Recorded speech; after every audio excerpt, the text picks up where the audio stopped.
Okay, so in the previous video we already start to learn how to complete or carry out a complete test, right? Then there are a few conditions that you need to know lah, because we already discussed one example, which is about to test the population mean, which is the population is normally distributed. So I separate it into a few cases, case 1, case 2, and case 3. But generally, the steps that we carry out the test is almost the same, right? More or less the same. It's a bit different only in the condition in the question given, right? So the first one is the population variable normally distributed. And then after that, when the population variance is known, and then since the population is normally distributed, therefore the sample size can be any size, either large or small, it doesn't matter, right? And then the test statistic that we are using for this part is always the sample mean. So you can see that the formula is sample mean minus the population mean divided by standard deviation over square root n, right? So this is the test statistics that we are using, okay? And then for example 2 that we discussed in the previous video, generally you see that we focus on the critical value approach.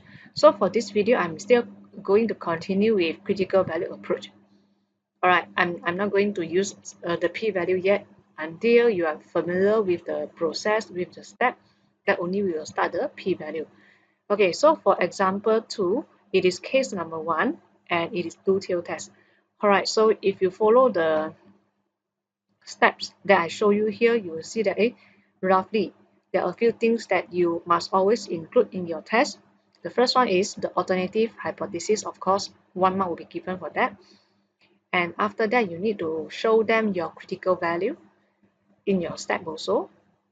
After that will be the test statistic value, then your decision, and also the conclusion. So this is a body of the complete hypothesis test. All right.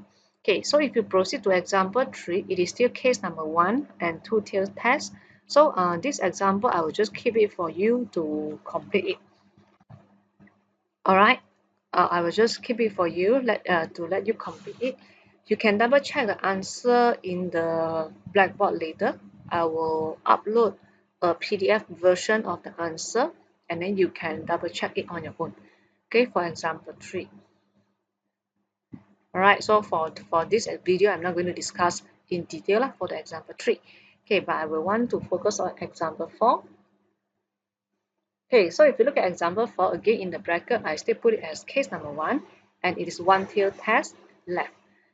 All right, so just now in example 2 is two-tailed test. All right, so now what will happen if let's say we are only having a one-tailed test and it is on the left? All right, so I will still focus on critical value approach. All right, so you can read the question first before we start. Okay, so here you can see that the lifetime of light bulbs is normally distributed, and then this is the mean given. All right, and this is a standard deviation. So for this particular first sentence here, they didn't mention any word about sample, so that's why you should know that this is actually your population standard deviation, or we can say that the population variance is known.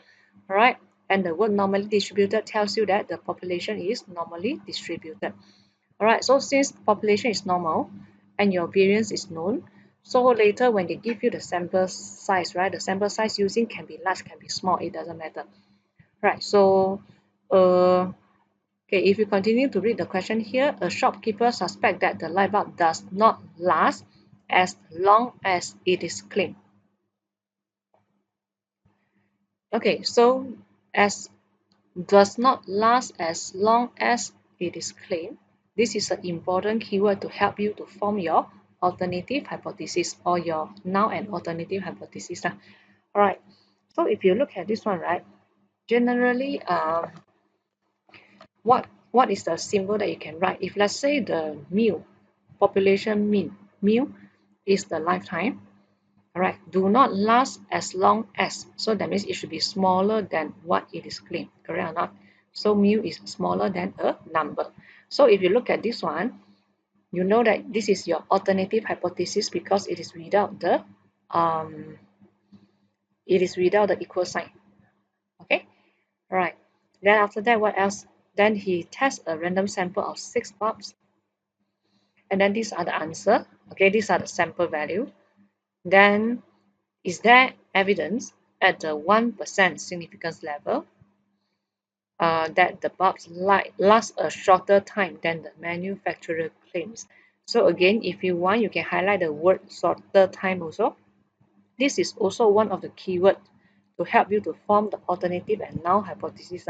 Right, so shorter. So again, it further clarify that shorter means smaller. Okay, right. So once you have all the values here already, all the information, then you can start with your test already lah. All right. So first of all, step number 1. So step number 1, they want you to state the null and alternative hypothesis. So what is the null hypothesis and what is the alternative hypothesis? So since you know that the alternative is mu smaller than the time that it is claimed. So what is the time claimed? For these light bulbs, it should be 1,500 hours. So if let's say they suspect that it is shorter, the keyword shorter tells you that your alternative should be mu smaller than 1,500. Right, so for your null hypothesis will be equals to 1,500 hours. Alright, so this is the first one. And then usually for me, I would prefer to write out a sentence, like a statement about the alternative hypothesis. So you can write out that the bulbs, okay, do not last as long as it is claimed.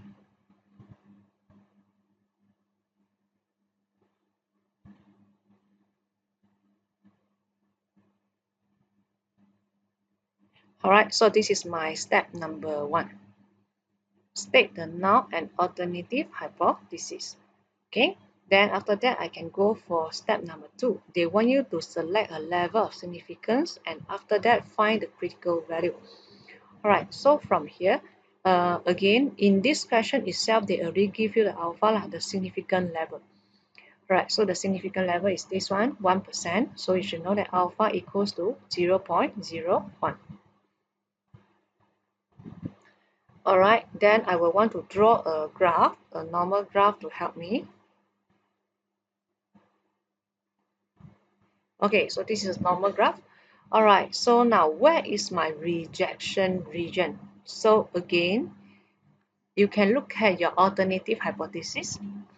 So your alternative hypothesis is smaller. So this is a one-tail test.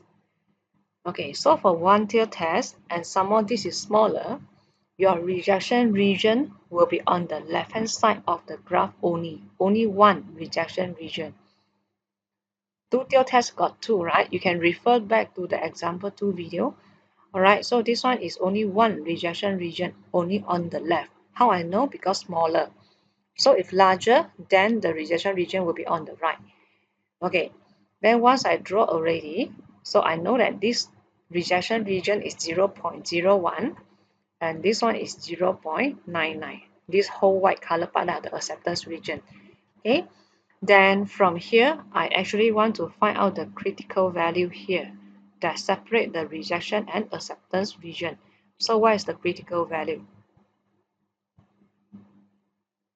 Okay, so from the table, you look for the value of 0.99. What is the exact value for 0.99? You'll get 2.326. And if you look at the graph, because you know that this exact value should be on the left, which is negative value, so you straight away put negative 2.326. Okay, so this is the critical value. Alright, so how to get 2.326? You look at the probability of 0.99, find back the exact value. Alright, so again, the detail I want to show you, you try to figure it out. Alright, so once you get the 2.326 already, from this graph, because you know that your critical value is on the left-hand side of the graph, and it should be a negative value. So you should already put negative 2.326. So this is my second step. Right, so already get the critical value. Alright, so continue further. The third step, I need to get test statistics. So how to get the test statistic here?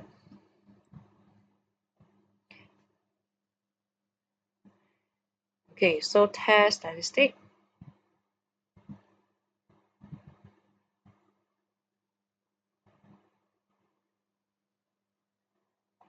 Okay, so for test statistic, the formula is sample mean minus population mean divided by standard deviation over n, square root n.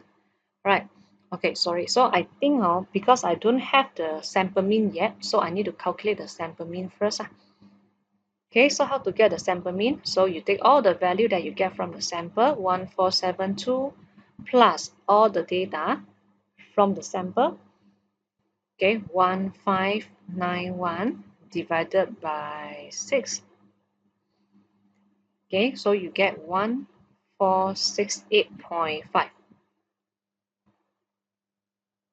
Okay, so this is my sample mean. After I get my sample mean already, then I can get the test statistic.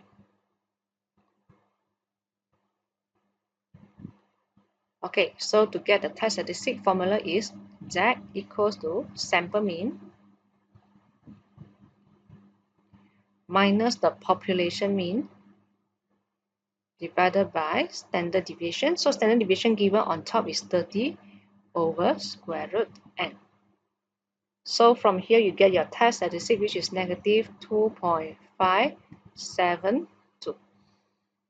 Okay, so this is my third step.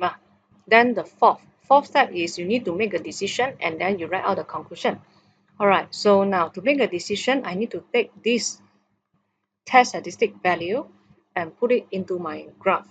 So negative 5.72, and you know that critical value is negative 2.326.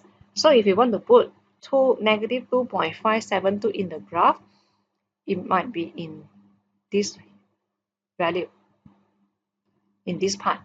Alright, so this one can be negative 2.572. So according to the value from the data, from the sample that you calculate out the test statistic, right? Negative 2.572. This particular value, you can see that it is located in the rejection region. So from the graph, you can make a decision. So which means that in this case, you are rejecting the null hypothesis. Okay, so you can proceed to part number 4. So for part number 4 means that you reject the null hypothesis. Okay, so this is decision. And then you have to write out a sentence to make someone who read this test understand what is your final meaning, the conclusion.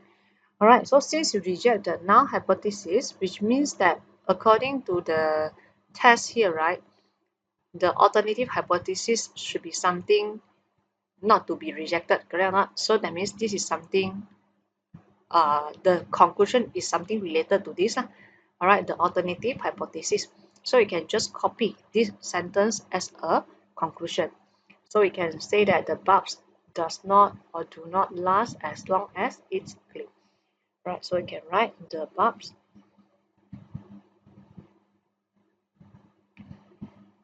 do not last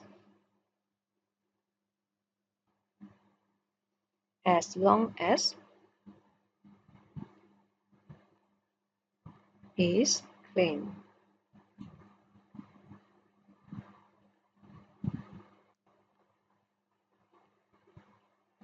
Full stop. Okay, so this is a complete test that we have from step number 1 until 4. Alright, it can be quite standard actually. If let's say you roughly know the detail, you can see that all the tests have this very similar layout. I mean the steps are very similar. Alright. Okay, so but this is a bit different from example 2. It's because of the graph. We are having only one rejection region, not two. Alright, so that's the differences. Okay. Right, so if no problem, again, example 5, please try out on your own. I will attach the answer in PDF version later in Blackboard. Alright, then now I will discuss another example, example 6 with you. Okay, so again, if you have a look, so you see that a machine packs flour into bags, and then there's a random sample 11 bags was taken. Alright, then the value are written here lah. Okay, so from here, right, you see that, okay, they are having a small sample. Okay, small sample. Alright, then after that, they say few bags are supposed to have a mass of this weight. Test whether the sample provides evidence at 8% significance level that the machine is producing overweight bags. So I think you can try to highlight the word overweight. So I think this is one of the keywords to help you to form your alternative and null hypothesis. Okay, and then after that they say assume that the mass of bags has a normal distribution with this standard deviation. Okay, so normal distribution means that they already tell you like the population is normally distributed, is normal. And then the standard deviation is population standard deviation, which is 0.4. So this one also tells you that the population variance is known. Since the population is normal, therefore the sample used can be large or small sample, it doesn't matter. Okay? Alright. Then what is this one? 1506.5 grams. They are talking about the few bags. So that means this is generally known as the population mean. Okay, so they suspect that the machine produced overweight bags. So they are using these 11 bags to test and see whether the machine really produced overweight bags or not. Okay, so this is our test about Alright, okay, so now maybe before we start, you just look at these overweight bags. So suppose the mu for population should be 1506.5. But since they are talking about overweight, that means your mu should be more than 1506.5 if you want to express it in terms of symbol. Right? Okay. So from here again, you can see very obvious that this is your alternative hypothesis. Okay. So once you are done with everything, then you can start forming your graph, your test. Right. So first step, write out the null and alternative hypothesis. Okay, so your null hypothesis should be mu equals to 1506.5 gram. Okay, then according to the keyword overweight, so you can write out mu greater than 1506.5 gram as your alternative hypothesis. No equal sign, right? So it will be alternative hypothesis. And then you can write a symbol about this alternative hypothesis. So what I write is the machine producing the overweight bags. So you can write the machine, okay, is producing overweight bags.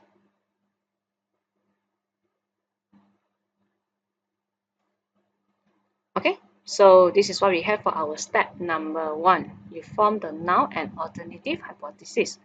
Okay, then if you continue further for step number 2. Okay, so for step number 2, what do we have here? You need to select a level of significance. So again, you can see that they already give you the significance level, which is 8%. So you can just write it out. So alpha equals to 0.08. Okay, and then you can draw a graph also, a normal graph, because this is normally distributed. Okay. Alright, so where is the rejection region? So to decide the rejection region, you look at your alternative hypothesis.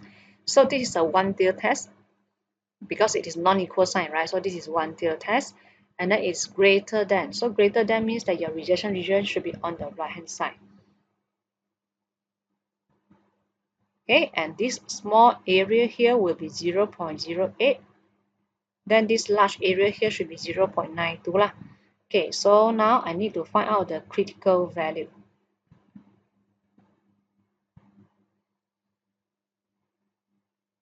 Okay, so for this critical value, please find out the Z value for the area 0.92.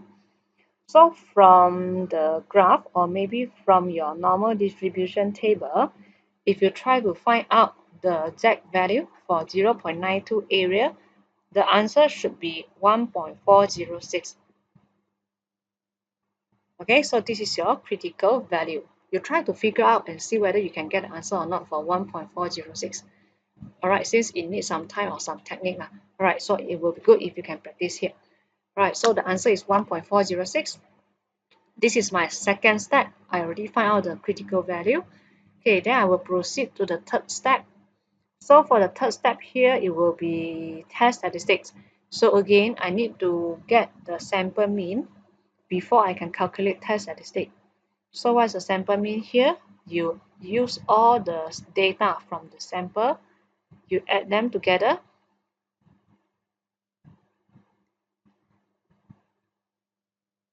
divided by 11, right?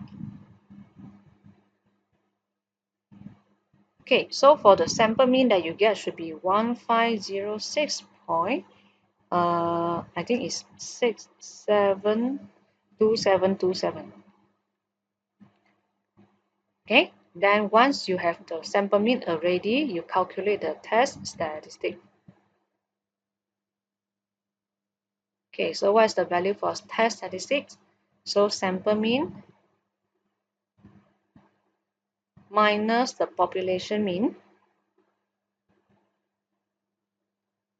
divided by standard deviation. So standard deviation given is 0.4 over square root n, which is square root 11. Okay, so for this part, the sample mean I write out short, but when I press calculator, I'm pressing the long value. All right, so I just write out short only lah, but when I press calculator, still the long one. Okay, so if you continue from here, right, the test statistic value that you get should be 1.43. Okay, so this is my third step to get the test statistic. All right, so once I get the test statistic, then I can actually try to make a decision about the test. So I will want to put the 1.432 back into the graph that I have here. So this critical value is 1.406. If I put 1.432 into the graph, it will be after 1.406, right? So this value is 1.432. Okay, so from here, very obvious, you can see that your test statistic is in the rejection region. All right, so I think you should know what is the decision that you can make. Since it is in the rejection region, it means that you reject the null hypothesis. And it also means that the machine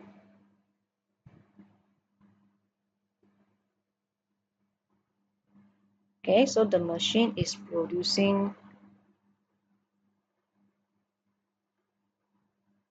overweight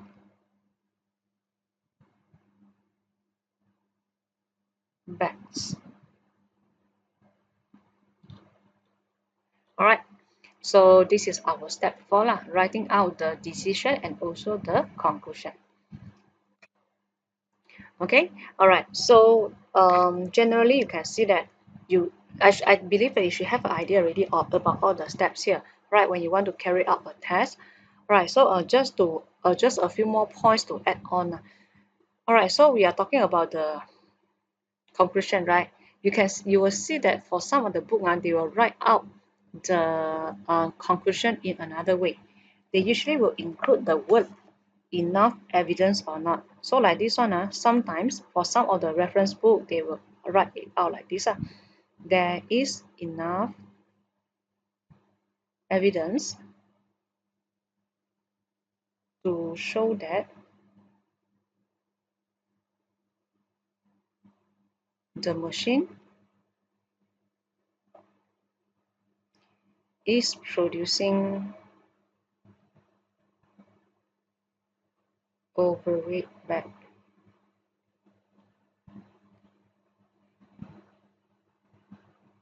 Okay, so sometimes in some of the book they will use this word, there is enough evidence to show that blah blah blah blah blah. So if it is in the opposite meaning, that means they will write there is not enough or no enough evidence to show blah blah blah blah blah blah blah. Also can. All right.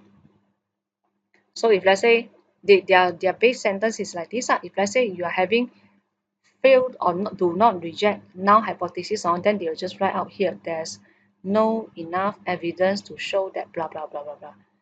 Okay, so they just write out the conclusion in this way. I mean, either is enough evidence or has no enough evidence. Okay, understand what I say or not? All right, so this is what I have. This is another, how to say, I should say that is another option for you. If let's say you want to write out a conclusion in a in this way, then it can be either enough evidence, or you can write there is no enough evidence if you're having the opposite conclusion.